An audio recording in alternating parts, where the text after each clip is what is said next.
Don't know where you are, 'cause you're not here.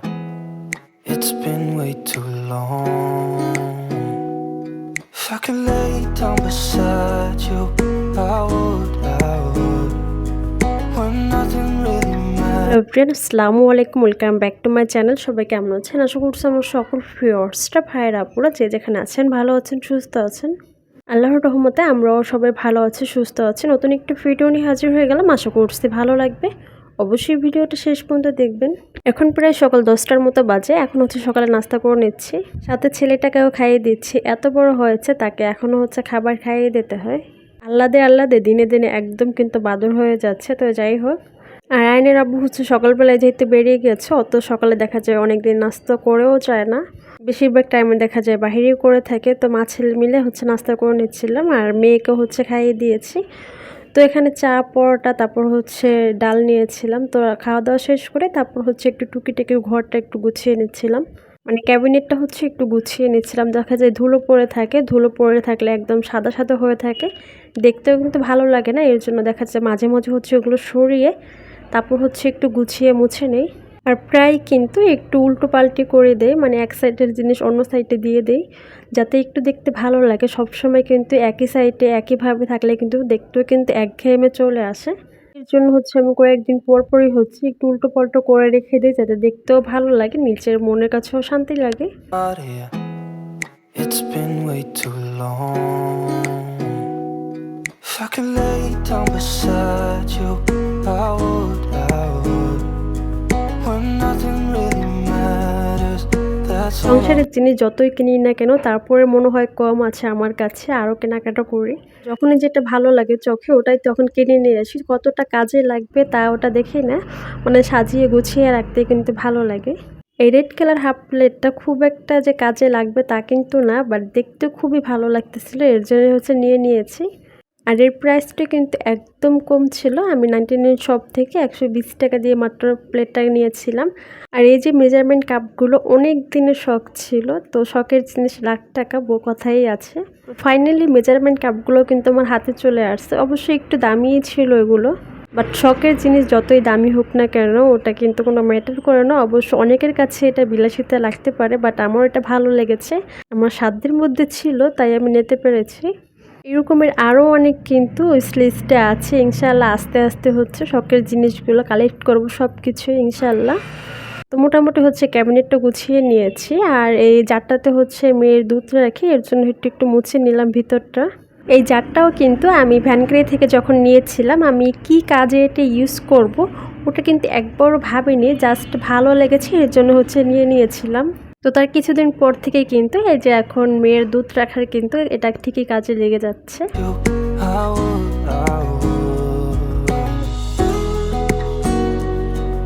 I would. তো মোটামুটি এই যে ক্যাবিনেটটা কিন্তু গোছানো হয়ে গিয়েছে। এখন হচ্ছে বাহির সাইডটা হচ্ছে একটু মুছে নিচ্ছিলাম। এখানে খুব বেশি দামি জিনিস না, তারপর প্রত্যেকটা জিনিস আমার শখের, আমার নিজের হাতে কেনা, নিজে পছন্দ করে প্রত্যেকটা জিনিস কিনেছি, তারপর নিজের মতো করে সাজিয়েছি। এটাই হচ্ছে সবচেয়ে বড় ব্যাপার। মেয়েকে ঘুম পাড়িয়ে এখন হচ্ছে কিচেনে চলে আসছি দুপুরের জন্য রান্নাবান্না করার জন্য। আমার রান্নাঘরটা একদমই নর্মাল একটা রান্নাঘর, ওরকমের বিলাসবহুল রান্নাঘরের মতো একদমই না। আর পুরো রান্নাঘরটা কিন্তু টাইলসও করা না, জাস্ট একদম সিম্পলি ভাবে হচ্ছে আমার রান্নাঘরটা, এটাই চেষ্টা করি একটু গুছিয়ে রাখার। অনেক আপুদের ভিডিওতেই দেখেছি রান্নাঘর হচ্ছে মানি প্ল্যান্ট দিয়ে সাইডে হচ্ছে সাজিয়ে রাখে, দেখতে বেশ ভালোই লাগে। বাট কেন জানি আমি রান্নাঘরে মানি প্ল্যান্টটা রাখলে খুব একটা ভালো থাকে না, একদম শুকিয়ে মরে যায়। এর জন্য এখন রাখিও না, জাস্ট আর্টিফিশিয়াল হচ্ছে একটা ফ্লাওয়ার রেখে দিয়েছি। তো যাই হোক, এরপর হচ্ছে যে দুপুরের জন্য হচ্ছে চিকেন নিয়ে নিয়েছি, আর সাথে হচ্ছে গ্রাম থেকে হচ্ছে কচু শাক নিয়ে আসছিলো। মেহমান যারা আসছিল তারা হচ্ছে গ্রাম থেকে নিয়ে আসছিল। তো গ্রামের কচু শাক এইগুলো হচ্ছে চিংড়ি মাছ দিয়ে রান্না হবে। আর ওই সাইডে হচ্ছে যে ডাল বসিয়ে দিয়েছে। আমি হচ্ছে মুরগির মাংসটা রান্না করে নেব। এখানে হচ্ছে পেঁয়াজটা হালকা একটু ভেজে তারপর হচ্ছে আদা বাটা রসুন বাটা অ্যাড করে দিয়েছি। এগুলো হালকা একটু ভেজে এরপর হচ্ছে একে একে সব গুঁড়ো মশলাগুলো অ্যাড করে দিলাম। হলুদ গুঁড়ো, মরিচের গুঁড়ো, ধনিয়ার গুঁড়ো, তারপর হচ্ছে জিরার গুঁড়ো, লবণ সব কিছু দিয়ে এখন হচ্ছে ভালো করে মশলাটাকে কষিয়ে নেব। If I could lay down beside you, I would, মশলাটাকে ভালো মতো কষানো হয়ে গেলে এখন হচ্ছে আমি চিকেনগুলো এখানে অ্যাড করে দিব। যেহেতু আমার ছেলে তারপর হচ্ছে আমার শ্বশুর মুরগির মাংসটা খেতে বেশ পছন্দ করে, তাদের জন্যই হচ্ছে 2-1 দিন পর পরই হচ্ছে দেখা যায় রান্না করতে হয়। আমার ছেলে মাছের ভিতর জাস্ট এক তেলাপিয়া মাছটা খাবে, ওটার ভিতর যদি একটু কাটা কম, অন্য কোনো মাছ বলেন না কেন কিংবা সাগরের কোনো মাছই ওরকমের খেতে চায় না। এর জন্য দেখা যায় ওর জন্য হচ্ছে 2-1 দিন পর পরই হচ্ছে মুরগির মাংসটা রান্না করতে হয়। তো এখানে ভালো করে একটু নেড়ে চেড়ে মশলার সাথে ভালো করে মিক্স করে দিয়েছি। এখন হচ্ছে ঢাকনা দিয়ে বেশ কিছুক্ষণ হচ্ছে আরও কষিয়ে নিব। আর এই যে দেখতে পাচ্ছেন মুরগির মাংসের ভিতরে যে 2টো পা আছে, এই 2টা নিয়ে কিন্তু আমাদের বাসাতে বেশ কাড়াকাড়ি লেগে যায়। এর জন্য কিন্তু একই সাথে আমি রান্নাটা করে থাকি।